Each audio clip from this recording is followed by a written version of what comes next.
You mentioned Anaheim. Yep. You fought Jon Jones. I think you were 35 and he was 27. Yep. If you guys were comparable ages, is that fight different? I think there are a lot of reasons why he beat me. Have you met Jon Jones? I haven't. Jon Jones is probably 6'5", 6'4", 6'5". Jon Jones's arms are 84 inches apart, his reach. Wow. Mine are 72. Yeah. So like he was taller, so even at the same age, he would still be taller. Yes. Two of his brothers played in the NFL. Yep. One was like really good, Chandler. So I think I would be better because I would be younger, but I don't know if I could have been better in Anaheim because I trained so hard because he beat me the first time. Mm-hmm. I've never been better. When he beat me, That was the best you'd ever been. I'd never been better. I would have beat everybody else in the world in all those weight classes. I was never better than that night. And he beat me. And even the fight up to the point that he got me, it was just super competitive. Right. Joe Rogan said something to the effect of, you can clearly see you're watching the two best lightweights we've ever seen in an octagon. Right. Because we were both so locked in. So I don't know that the age made as much of a difference because I just think that he has a lot of built-in advantages with his height and his reach, and he's got great timing, and he's tough, dude. Right. He's very tough, Shannon. Like, I would club him upside the head, and he would just keep fighting. He would just, and not many did that. And that's what I want. What makes him, because like you said, okay, he's 6'4.5", he's 6'5", 84-inch reach. He can punch you, he can take you down. See, he don't hit very hard, though, with his hands. He does not punch hard. Really? No, he does not punch hard. So I went into the fight. I talked to Rashad Evans. Right. And Rashad goes, he doesn't hit hard, but he has other weapons. So we first started fighting the first time. We trade jabs because I had a real unique ability because of my athleticism to get to the jab, even though the guy was taller. So we jab each other. And my nose started bleeding. I was like, well, why my nose bleed? He don't hit hard. Right. My shit bleeding, his shit bleeding for different reasons. But oh, there you go. No, man. Ignore that. You try to say that with it. So my shit bleed, right? And I'm like, why is my nose bleeding? I was like, why my shit bleeding? So anyhow, we start fighting, and I'm like, okay, but I gotta pressure him because I'm shorter. Right. Yo, you gotta walk through some razors to get to him. He's got knees. Yes. Elbows. So by the time I get in, I've been kneed in the body 3 times. I've been elbowed 2 times. So now I get off. I get my shit going. And then we get apart. Right. So now I got to go all through the razors again to get my offense going again. That's what makes him special. He's a special fighter. Right. He really is. And I respect him for what he did inside the octagon, mainly because he beat me on that night. And you said that's the absolute best. Never been better. DC has ever been. Shannon, I was in such great shape. My shoulders were like big. I was lifting. I was running. I was training hard. I was conditioned. I was well conditioned. I was mopping. You was ready to go 5. If 5 is what is required, it's going. Because we went 25 the first time. Yes. Right. So and my cardio failed me. Okay. So I was like, I need to be better because it's going 25 again. Okay. And then ultimately he got me with the head kick. Right. But I was in shape, man. I was ready to go. My mind was strong. Everything was ready to go get the job done on that night, but he got it done. What about him what if y'all had moved up? Y'all similar in age. Let's just say for the sake of argument, you're 3 years apart, and now y'all move up and y'all fight at heavyweight. Nah, he wasn't beating me at heavyweight. He couldn't beat you? I don't think so. Because I was good at heavyweight. I think I was probably better at you're probably a natural heavyweight there wearing the 250. He's up my natural weight. I was like my natural weight. But he almost admitted it. He said in the time that we were fighting, he goes, no, I'm not going to fight him at heavyweight. That would be giving him the advantage. He goes, he's bigger than me naturally. Right. And he goes, no. But then like a couple weeks ago, he was talking about me fighting. I was like, bruh, I'm 45 years old, man. I'm 46 now. Right. Go fight the dude that want to fight you. Like, right. They got a big old. Oh, he want to fight you now at heavyweight? He talking about I would beat DC at heavyweight. Yo, I've been retired for 5 years, my brother. Right. Go fight somebody else. Like, I'm good. Pick on somebody your own side. Go fight Tom Aspinall. When you and Jon got into it at the presser. The very first. Yeah. What happened? Damn, DC. Hey, Shannon, it's so funny because MMA has struggled to capture the urban audience. Yes. It really has. John and I are going to fight the first time. John and I have we've always had a history of not getting along great. Right. So when the press conference happened, we came forward to forehead. I pushed him. He pushed me. We flew off the octagon. That was right in the middle of football season, and every sports center, everything led with that. Correct. Because it was that big. Lorenzo Fertitta told me, he goes, you guys would have made so much money. He goes, you made great money in January, but it was 6 months. He goes, if y'all fought in September, he goes, you can't imagine how much money you would have made on pay-per-view. But because the fire had died down a little bit after 6 months passed. But we had that moment where the cameras kept recording. Right. It was just, we just didn't like each other. But after the fight, I was in Newark, New Jersey, walking around like I would always do. And that's when I realized that being in there with him had changed the way the public perceives me. Right? Because I'm in a very urban neighborhood, very black. And everybody's like, hey, hey, hey. But I think it was because of what we did for each other. Hate each other, dislike each other. We did great business. And we did elevate each other to the point that when I fought Stipe, I was able to elevate him. Right. Because of the name recognition I got from fighting John. Look, the elephant in the room. I saw Demetrius Johnson says, because Jon Jones, the steroid is tied to his name, he can't be in the GOAT conversation. I don't believe that. I don't believe that he should be considered the greatest of all time. I've said that. You can't, Shannon, steroids. Yes. In fighting is much different than anything else in the world. They make you stronger. They make you faster. They give you endurance, recovery ability when you train. That's mainly what steroids do. Yeah, people it allows you to go there and go hard tomorrow and go hard the day after and go hard the day after and go hard the day after. That's when you grow. That's when you become better. Because it gets to a point where you're like, damn, I can't give you everything today. Yes. But you can go back to back to back. And that was me at 36, right? Even though I was the best I could ever be, I'm working as hard as I could ever work in my life, knowing that I have to be ready. At 36, he's 28, right? So he's in his prime. He's in his prime. But that's the fight that he actually tested positive and they made it a no contest. So while he's doing that, it's like you said, he's able to keep up with me work-wise, but exceed it. Because at a point, I got to say, hey, coach, I got to take a morning, man. I need it. Yeah. I have to take a morning. And I don't know that he would need to do that. Yeah, so I don't. Did you suspect at the time when you were in there with him that there's something that might not be on the up and up? No. I didn't suspect. He felt like he was always strong. Right. He was always strong. He was always big. He was always in shape. It wasn't nothing that surprised me. What sucked was that I felt like I moved past it, right? Like, okay, this dude beat me twice. This shit's over. Like, there's nothing I'm going to do to be the champ because if I can't beat him, nobody else is beating him. That's what that's the truth, right? I was like, yo, if I ain't beating him, the rest of these dudes ain't beating him because I know how much. Right. Because when I fight the other ones, I destroy them. Right. Right? Because they don't have the toolbox he got now. Exactly. And plus, he's 6'5", 6'4" and a half. He's long limbs, and he has it all. I mean, you can elbow, you can knee. If you write a checklist of what you want in a fighter at 205 to heavyweight, Jon Jones. They're talking about the White House. They're talking about a White House fight card. Hey man, we got to have some Americans win. Yes. I don't like Jon Jones. There's no secret. The whole world knows it. You're right. I say, man, y'all better put Jon Jones on there. Because right now we ain't got one American in the top 10 pound for pound. I say, if y'all want an American dude to go get a victory, put Jon Jones in there. Because he gonna win. That's what he does. Yes. But at the end of the day, I still don't believe, and I agree with DJ, it's like, you just can't have that tied to your name, especially in fighting. Right. And people call you the greatest of all time. He's the greatest talent the sport has ever seen. Have we... That's what I was about to ask you. Have we ever seen someone in that sport that possessed the arsenal that he has? No, he's by far the most talented person that we've had in mixed martial arts.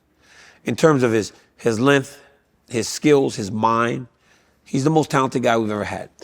We've had great fighters. Demetrius Johnson was amazing. Khabib is amazing. But Khabib did it through grit, determination, and hard work. Khabib wasn't going to run a basketball and shoot it. Jon Jones, they got a video of Jon Jones trying to dunk a basketball. You should see that. That's bad. But obviously he's an athlete. Look at his family. Yes. Right? Yeah, So you it's got two brothers playing in the NFL. Yeah. He's the best athlete we've ever had. In terms of the best fighter of all time, I would never give that because of that. Now, he's not the only guy I fought on steroids. I think that before they started doing all that testing, all those guys were doing steroids. Really? I really do. Many of them had popped for steroids before, and I fought them. And they had figured out a way how to cycle on and off without getting tested. Cycle on and off, or they just weren't testing. Right. I never took a drug test until I got into the UFC. I just went and fought. So I don't know what those guys were doing. There was a guy, they said that this guy got tested positive for something. They said USADA, who was the testing commission at the time, bro, they got a bit like, I know when they're coming. Right. They would come at 6 a.m. in the morning, and I got tested 65 times from USADA, from wrestling to then. But look at me, I'm not on steroids. Yeah. But you're hitting the numbers. I said that publicly one time way back in the day. The next time they came to my house at 4 o'clock in the afternoon. So they were watching. But because they had gotten like repetitive, they heard fighters doing it. One guy popped for something, Shannon. They got him at 10 p.m. They said if they would have let him go to bed and wake up the next morning, they could have tested him, it'd have been gone. 12 hours for that to get out of his system. It's crazy the level of stuff they have out there. Well, it's just like anything. I mean, they're going to come up with something that's in and out. They got these peptides now. This is good. See? And you didn't think it was going to be. You thought it was going to have all that bite to it. I don't drink. No, it don't have really the bite. drink. It don't have the bite. But the viral video of you finding out that he tests positive and you were just so brokenhearted. Heartbroken. It's like losing your first girlfriend. I had a girlfriend growing up, and me and her, we went crazy, right? You have sex for the first time. It is all you want to do. Right. I'm checking myself out of school, man, to go meet this girl. Right. She's checking herself out of school. She's up in the middle of the night on the phone because her mom doesn't let her use the phone. Our parents took us together. They found out what we were doing. Right. They sat us in the front yard and told us we could not see each other anymore. That's what it felt like. Let me tell you something. I'm on the city bus getting over that, man. I'm telling you, I was in my 35 cents, man. I'm going to her house. Soon as her mama go to work. And you said it was like that. I will sign a waiver. I want to fight him. Heartbroken because I know how hard I had worked. Again, it was just like Anaheim. I worked so hard to prepare myself. Right. When you're fighting, that's your business partner. Imagine you're playing the Kansas City Chiefs. And on Sunday, they just don't show up. Think about it. We don't practice all week. They just don't show up. Right. But your game check is tied to them showing up. Yes. Now you're like, hey, man, you're hurting my business. I know what the first check looked like when we fought. Right. I want that second check. And then hopefully we go a third time. You know what I'm saying? It's like, that was the hurt of it. And then it was UFC 200. Man, we were on Good Morning America together. It was big. And I was like, man, I was heartbroken because it's not just me. It was my entire team that worked so hard to make sure I was prepared to fight that night. So yeah, I said, I'll sign whatever I need to. But Dana was like, come on. Dana was like, you can't do that. You could tell he didn't want to tell me that. You could tell he was like, can I talk to you? I was like, what do you need? I was staying at the MGM Signature because I always stayed like at that small little one on the side. Right. He goes, can you come over to the arena right now? And I was like, why? I was like, it's 2 p.m. He goes, I have to talk to you about something really important. So I walk over with my team and he's in the back in that hallway and he tells me. And he goes, we have to talk to the media. I was like, damn, everything's in place and I didn't know. I was still just going about my day like I was going to go cut weight to make for the fight. And he was like, you have to address the media. It was horrible. I was up there crying and shit. Yeah, I know. People like, man, DC, what you crying for? DC crying every time. All DC do is cry. They got me crying multiple times. Did you drive home? From or did you fly after you found out that the fight? No, I fought. Remember, I fought Anderson Silva 2 days later. Oh, they got Anderson to fight. Yeah, which was good. I got to fight Anderson Silva, which was awesome. But thank God Anderson said yes. Yes. Not many people would have done it. No. Not 2 days. No. But is it hard because you're fighting a fight? Because I've seen people take fights on short notice and kick the other fighter's ass because he's not prepared to fight that guy. Yep. You prepared to fight a guy with one style, and this guy has a different style, and you're like, and something bad could have happened. So I was surprised you even took that. So I took the fight because I wanted to fight bad. Shannon. Right. Like when you work like check. You want to fight. You want the check. And you want to fight. You want the check, but you want to fight. Right. And like, right. Because that's what you do. I cut all that weight. I was already 215 pounds. Like I don't want to go through all that. Right. And then in 2 months they go, you got to do it again. Right. Because as a champion, I would fight 2 times a year max. Right. Yes. Right. So I'm like, I don't want to have to go through that again. So I fought Anderson. And it wasn't a great fight because, again, I was so nervous. Right. Dude, I was in the octagon. I looked across and I was like, the very first UFC I ever went to, I went to Philadelphia to watch Anderson Silva beat Forrest Griffin. And I mean, Anderson was flexing on him. He's like moving sideways, punching him with one hand. Forrest is just falling down. Right. He finishes the guy that was the UFC light heavyweight champion. I was like, damn, this is crazy. I'm fighting Anderson. I'm in the octagon. I go to the middle. When I walk back to the side, Shay, I look behind me and I said, oh my God, that's actually Anderson Silva standing over there. Like seriously. I'm really fighting a legend. I'm really fighting Anderson Silva. Yeah. Yeah. That was the first, I've never had that happen to me in my life. It was always somebody's got to die. Except for when I fought Anderson, I was like, you're like, I don't want to beat this man. I got to fight Anderson Silva. But then once then I started trying to kick. No. Shay, I never had that problem. You don't take it easy on them. Dan Henderson was my idol. He was on the Olympic team. Yeah. I choke him unconscious. Damn, DC. I beat the shit out of him. Damn. You don't feel bad? Hell no. Somebody got to die. Jay, somebody got to get it. All right? When you play your brother in football, if you play Steroids. Oh, yeah. We grow up. Oh, you want to lose? No, I'm trying to kill him. I'm trying to kill him. And we love And tell him about it afterwards. Yes. John retires. And everybody's like, hold on, bro. You retired, and then 2 weeks later, you talking about you in protocol again, testing protocol. Yeah. That pissed you off, didn't it? So when he retired, it didn't. I just wanted I wanted to see him fight Tom Aspinall. I wanted to see him fight Tom Aspinall. Aspinall that good? He good, Shannon. He literally has everything you want in the heavyweight. He's big. He's physical. He can wrestle. He's fast. Michael Bisping once said to me, oh, man, I'm telling you, he could be like Muhammad Ali of MMA. I said, man, you're going crazy. I said, you're a person that works at the company. You're a person that people take your opinion seriously. Seriously. You cannot be that strong on one side. He goes, I swear it's true. He's fighting a guy named Sergey who had knocked out 10 straight people. Nobody could go around with Sergey. Tom Aspinall knocks him out in a round. Walks into the thing and hugs Michael Bisping. I was like, I said, Bisping, I thought you were like his advocate. You advocating for this dude. But I'm like, he's actually that good. Right. And then he beats up on Curtis Blades. He beats everybody. And so when I think about it, I'm like, okay, now we get to see John. Because John and I did this thing called counterpunch, where he sat on one side, I sat on the other with Joe Rogan. Yeah. And John said, it was crazy because we just hated each other so much. We were just talking. Right.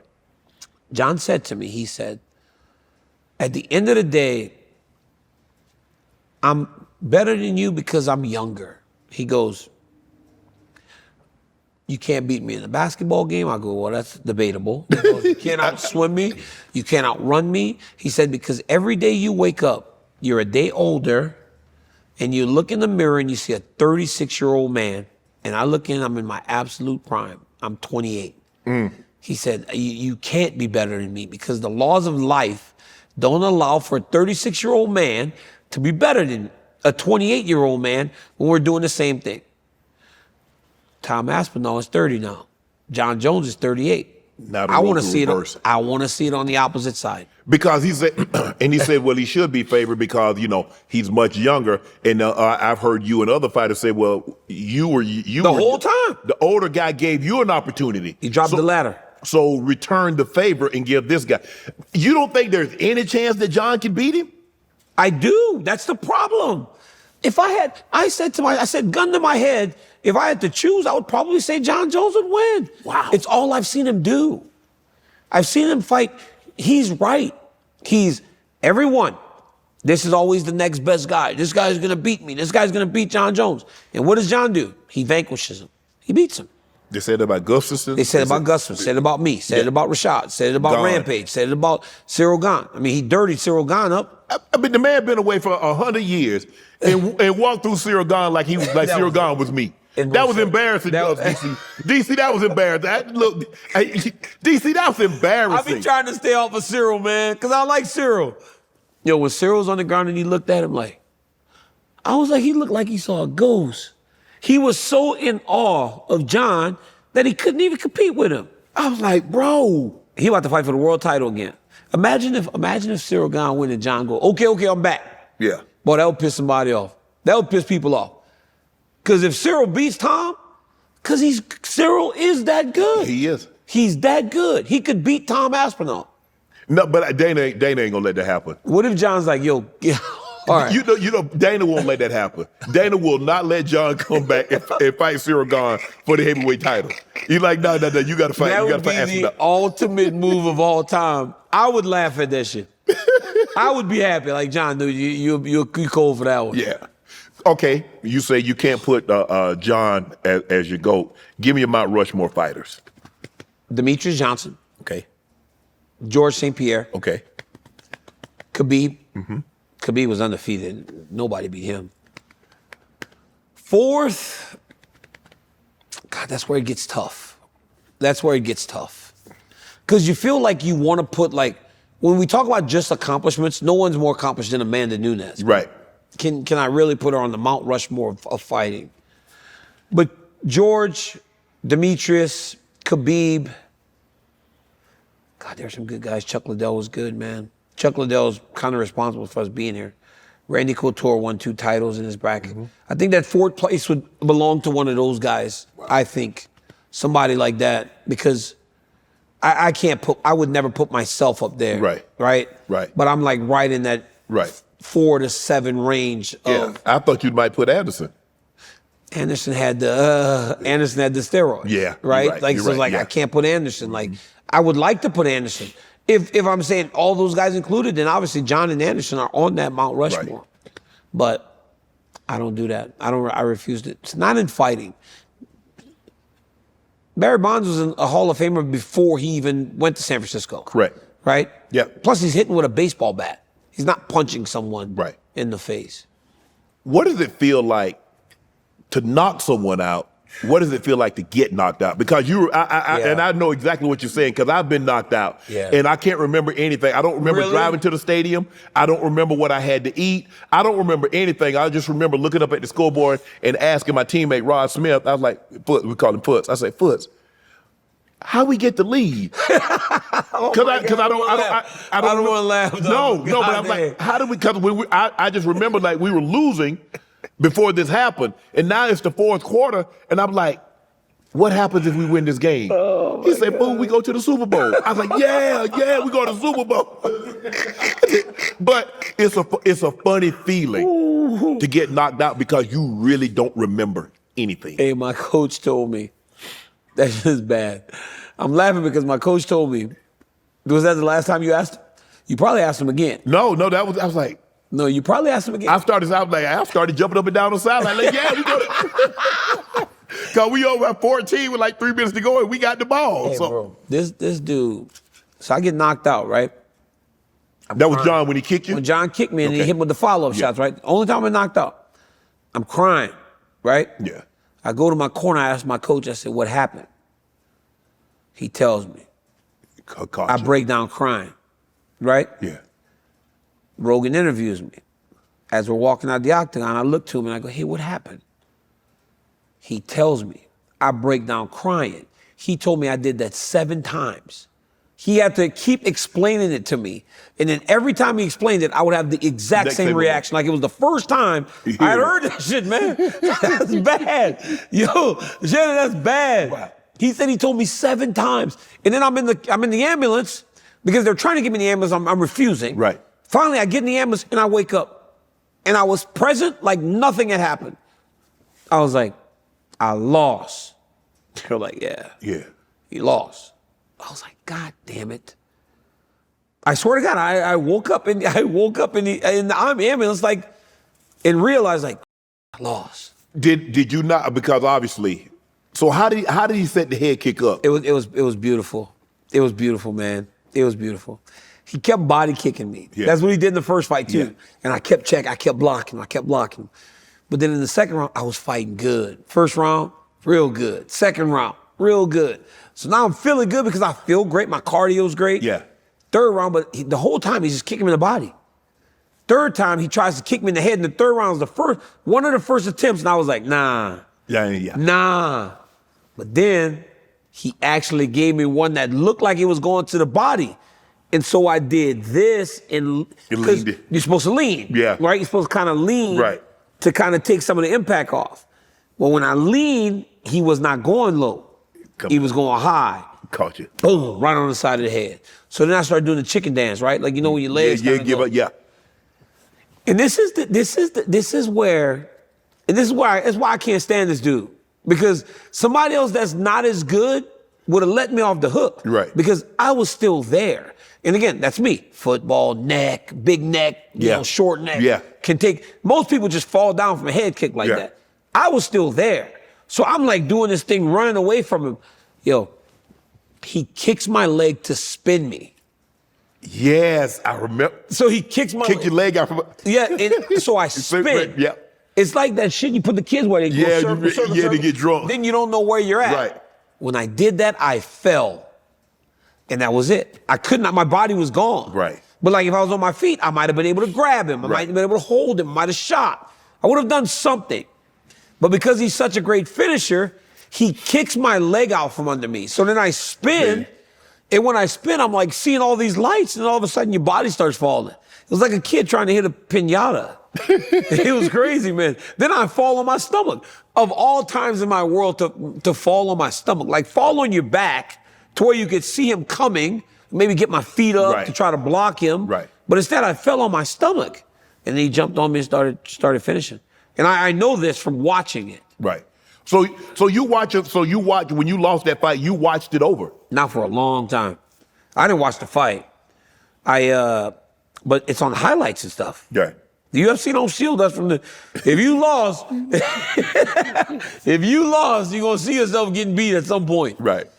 That's why when him and Stipe fought, it was the worst. The whole week I'm just out there. I was like, damn, did I ever win a fight? I'm just getting beat the whole time. Right. It was terrible. I mean you like you said, I mean, his toolbox. Yeah. The way he can finish a fight with an elbow, he can submit you. He elbowed me bad. And then that spinning back kick, he caught Stipe perfect. Poor Stipe, man. And he doesn't telegraph it. Well, the heavyweights are boxing or wrestling. They're not doing all that. Right. You could tell right away when he needs Stipe was like, what is this? Yeah, what? They're kneeing now? Normally a guy's trying to either take me out or box with me. Maybe a couple leg kicks here and there. Jon was hitting him with all kinds of stuff. Jon hit him with knees, elbows, spinning kicks. When he hit him with that spinning kick, Stipe, you could tell Stipe looked like a guy that hadn't fought for 3.5 years and was 42. He looked and he just turned on him. I was like, oh, Jon got him. But he is very good at setting everything up. That's why he didn't have to cheat. He did not have to cheat. That's where my biggest issue is. Like, you don't need to cheat. You got all that. Keep that, use what you have. And he always get mad at me. He gonna be on me now if it is. Oh, I live. The other day he said he lived rent-free in my house, in my brain or something like that. I'm like, man, shut up. I don't care about you. Want to join Club Shay Shay? Become an official member by hitting that subscribe button, where you never know who's going to be joining us for drinks and conversation. Don't be late to the party because you know we like to do something before two something.